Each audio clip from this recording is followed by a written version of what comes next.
Leopoldo Alas Clarín. Dos sabios.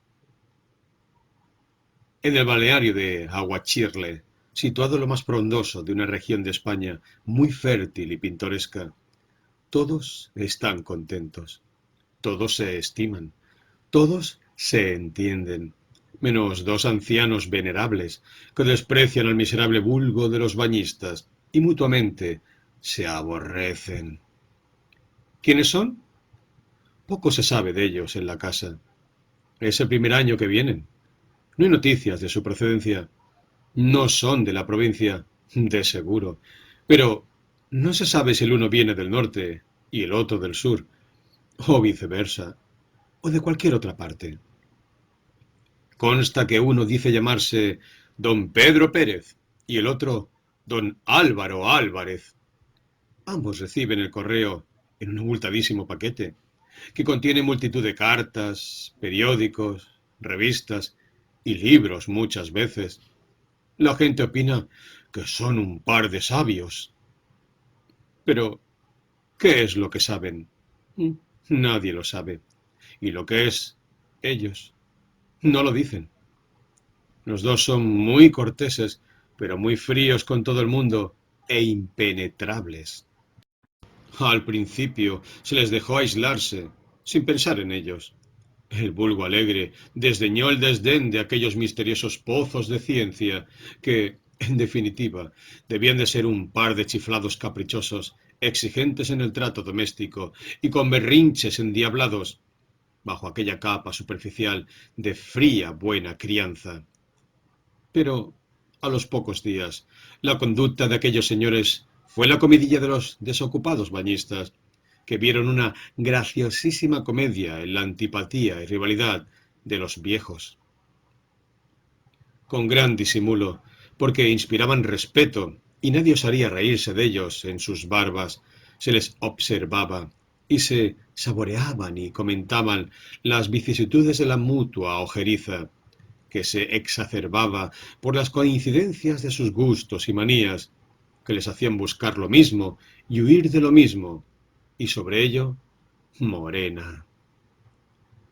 Pérez había llegado a Aguachirle algunos días antes que Álvarez.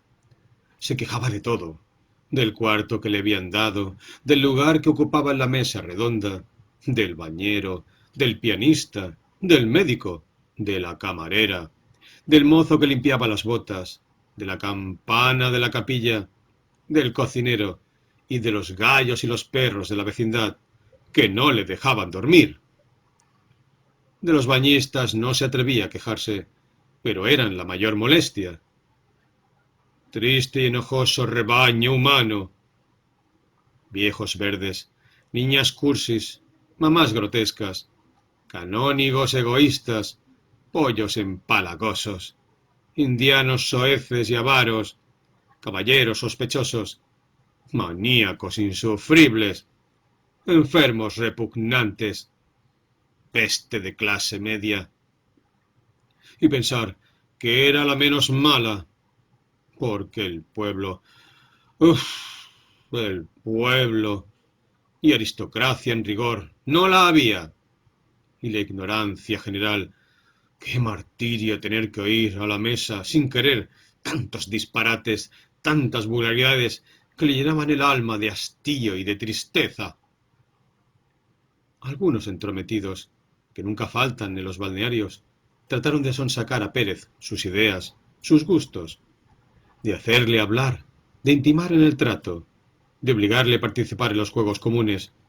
Hasta hubo un tontiloco que le propuso bailar un rigodón con cierto dueña. Pérez tenía un arte especial para sacudirse estas moscas. A los discretos los tenía lejos de sí a las pocas palabras. A los indiscretos, con más trabajo y alguna frialdad inevitable, pero no tardaba mucho en verse libre de todos.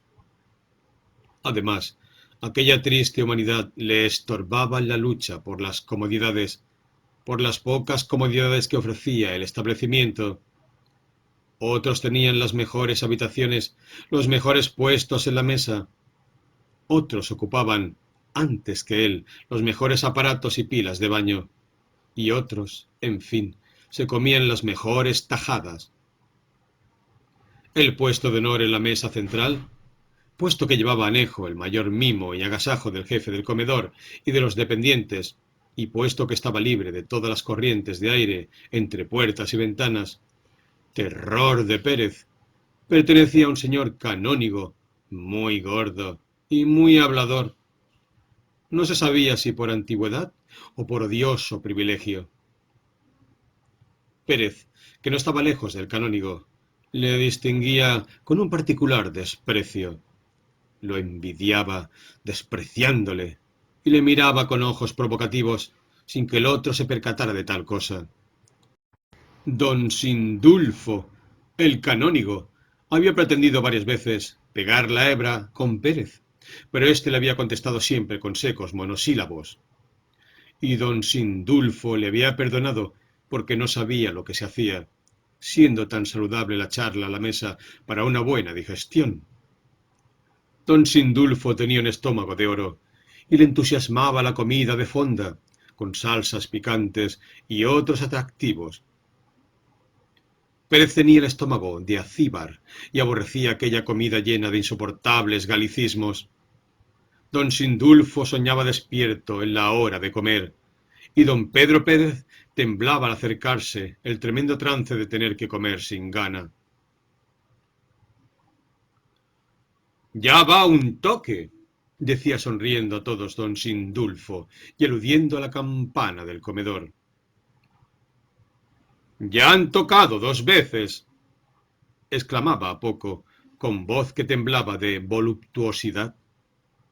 Y Pérez, oyéndole, se juraba acabar cierta monografía que tenía comenzada, proponiendo la supresión de los cabildos catedrales. Fue el sabio díscolo y presunto, minando el terreno, intrigando con camareras y otros empleados de más categoría, hasta hacerse prometer, bajo amenaza de marcharse, que en cuanto se fuera el canónigo, que sería pronto, el puesto de honor con sus beneficios sería para él, para Pérez, costase lo que costase. También se le ofreció el cuarto de cierta esquina del edificio, que era el de mejores vistas, el más fresco y el más apartado del mundanal y fondil ruido. Y para tomar café se le prometió cierto rinconcito, muy lejos del piano, que ahora ocupaba un coronel retirado, capaz de andar a tiros con quien se lo disputara. En cuanto el coronel se marchase, que no tardaría, el rinconcito para Pérez. En esto llegó Álvarez. Aplíquesele todo lo dicho acerca de Pérez. Hay que añadir que Álvarez tenía el carácter más fuerte, el mismo humor endiablado, pero más energía y más desfachatez para pedir gollerías. También le aburría aquel rebaño humano, de vulgaridad monótona. También se le puso en la boca del estómago el canónigo, aquel, de tan buen diente, de una alegría irritante, y que ocupaba en la mesa redonda el mejor puesto. Álvarez miraba también a don Sindulfo con ojos provocativos, y apenas le contestaba si el buen clérigo le dirigía la palabra. Álvarez también quiso el cuarto que solicitaba Pérez y el rincón donde tomaba café el coronel. A la mesa notó Álvarez que todos eran unos majaderos y unos charlatanes, menos un señor viejo y calvo, como él, que tenía enfrente y que no decía palabra, ni se reía tampoco con los chistes grotescos de aquella gente. No era charlatán, pero majadero también lo sería. ¿Por qué no? Y empezó a mirarle con antipatía. Notó que tenía mal genio, que era un egoísta y maníaco por el afán de imposibles comodidades. Debe de ser un profesor de instituto o un archivero lleno de presunción. Y él, Álvarez, que era un sabio de fama europea, que viajaba de incógnito con nombre falso para librarse de curiosos o impertinentes admiradores. Aborrecía ya de muerte al necio pedantón que se permitía el lujo de creerse superior a la turbamulta del balneario. Además, se le figuraba que el archivero le miraba a él con ira, con desprecio. ¿Habríase visto insolencia? Y no era eso lo peor. Lo peor era que coincidían en gustos, en preferencias que les hacían muchas veces incompatibles. No cabían los dos en el balneario. Álvarez se iba al corredor, en cuanto el pianista la emprendía con la rapsodia húngara, y allí se encontraba Pérez, que oía también de Liszt adulterado. En el gabinete de lectura nadie leía el Times, más que el archivero, y justamente a las horas en que él, Álvarez el falso, quería enterarse de la política extranjera en el único periódico de la casa que no le parecía despreciable. El archivero sabe inglés. ¡Pedante! A las 6 de la mañana, en punto, Álvarez salía de su cuarto con la mayor reserva, para despachar las más viles faenas con que su naturaleza animal pagaba tributo a la ley más baja y prosaica. Y Pérez, obstruccionista, odioso, tenía, por lo visto, la misma costumbre, y buscaba el mismo lugar, con igual secreto, y aquello no podía aguantarse. No gustaba a Álvarez de tomar el fresco en los jardines ramplones del establecimiento, sino que buscaba la soledad de un prado de fresca hierba y en cuesta muy pina, que había a espaldas de la casa.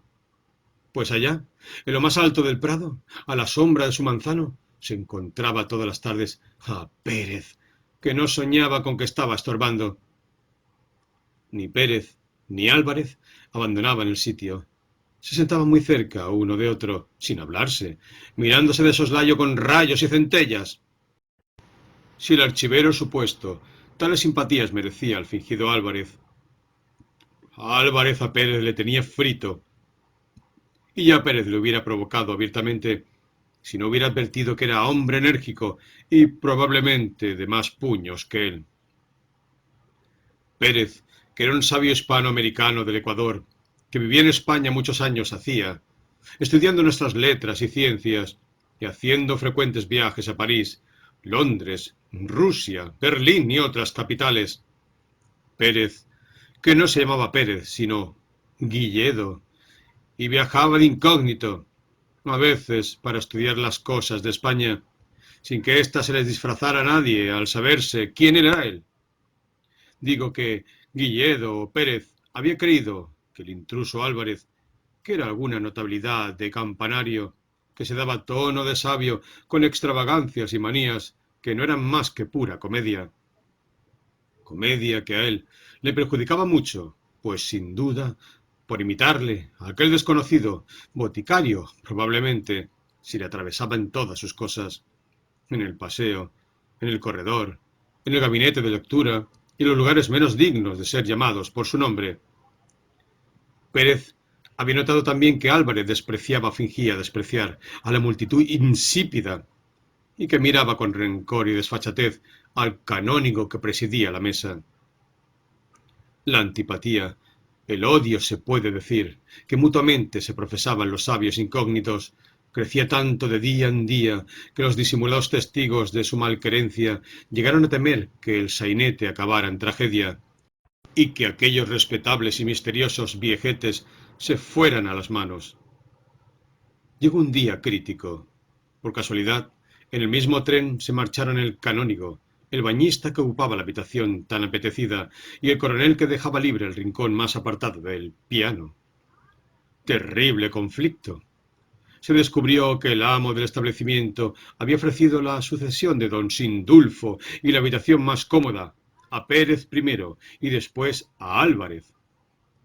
Pérez tenía el derecho de prioridad, sin duda, pero Álvarez era un carácter... solemne momento. Los dos, temblando de ira, echaron mano al respaldo. No se sabía si se disputaban un asiento o un arma arrojadiza. No se insultaron, ni se comieron la figura más que con los ojos. El amo de la casa se enteró del conflicto y acudió al comedor corriendo. —¡Usted dirá! —exclamaron a un tiempo los sabios. Hubo que convenir en que el derecho de Pérez era el que valía.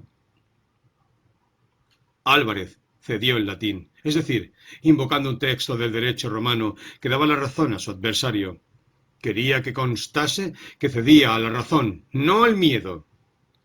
Pero llegó lo del aposento disputado. Allí fue ella. También Pérez era el primero en el tiempo. Pero Álvarez declaró que lo que es absurdo desde el principio y nulo, por consiguiente, tractu temporis convalescere non potest, no puede hacerse bueno con el tiempo. Y como era absurdo que todas las ventajas por gollería se las llevase Pérez, él se atenía a la promesa que había recibido y se instalaba desde luego en la habitación dichosa, donde en efecto ya había metido sus maletas, y plantado en el umbral, con los puños cerrados amenazando al mundo, gritó: Impari causa, melior est conditio possidentis. Y entró, y se cerró por dentro. Pérez cedió, no a los textos romanos, sino por miedo. En cuanto al rincón del coronel, se lo disputaban todos los días, apresurándose a ocuparlo el que primero llegaba y protestando el otro con ligeros refunfuños y sentándose muy cerca y a la misma mesa de mármol. Se aborrecían y por la igualdad de gustos y disgustos, simpatías y antipatías, siempre huían de los mismos sitios y buscaban los mismos sitios.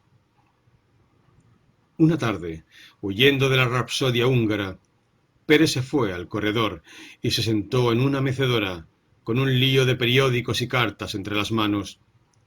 Y a poco llegó Álvarez con otro lío semejante y se sentó enfrente de Pérez, en otra mecedora. No se saludaron, por supuesto. Se enfrascaron en la lectura de sendas cartas. De entre los pliegues de la suya, sacó Álvarez una cartulina que contempló pasmado. Al mismo tiempo, Pérez contemplaba una tarjeta igual, con ojos de terror. Álvarez levantó la cabeza y se quedó mirando atónito a su enemigo, el cual también, a poco, alzó los ojos y contempló con la boca abierta al infausto Álvarez, el cual, con voz temblona, empezando a incorporarse y alargando una mano, llegó a decir: Pero usted, señor mío, puede usted ser el doctor Guilledo.